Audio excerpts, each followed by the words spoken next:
έχει συνεχόμενα. Θεωρητικά θα μπορούσα να είναι αυτή εδώ πέρα, κατάλαβες. Ναι, σωστά, το θυμάστε γι' αυτό. Η παράπλευρη άβλακα συνεχίζει ως ειρηνική άβλακα. Τώρα ξεχάσαμε. Και επίσης εδώ πέρα έχουμε. Υποκάβια συνεχίζει ως ειρηνική.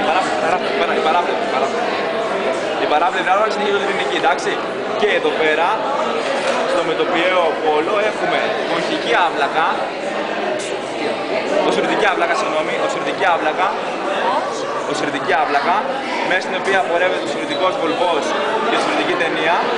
Οσιρτική άβλακα, οσιρτικός βολβός και η οσιρτική ταινία, εντάξει. Και εδώ πέρα υπομορφή ήττα, σαν ήττα εδώ. Κάθε στιγμή από πέρα για να δείτε πίσω. Έχουμε κονχικές άβλακες που κάνουν ένα ήττα και αφορίζουν μικρές έλικες που ονομάζονται κονχικές έλικες, εντάξει. Παράπλευρη άβλακα που συνεχίζει στην ειρηνική, το πρόστιο τμήμα της. Και εδώ πέρα πες μου. Η οσιρτική ταινία είναι το περιεχόμενο. Ναι, ο βολβός και η οσιρτική ταινία είναι μέσα στη οσιρτική άβλακα, εντάξει, που είναι αυτή εδώ πέρα. Ωραία. Οσιρτική άβλακα, μέσα στην οποία πορεύεται ο οσιρτικός βολβός και η οσιρτική ταινία. Κονχικές άβλακες που κάνουν ένα ήττα και αφορίζουν κονχικές έλικες γύρω-γύρω. Αυτό είναι το κεφαλικό ημισφαίριο, εντάξει.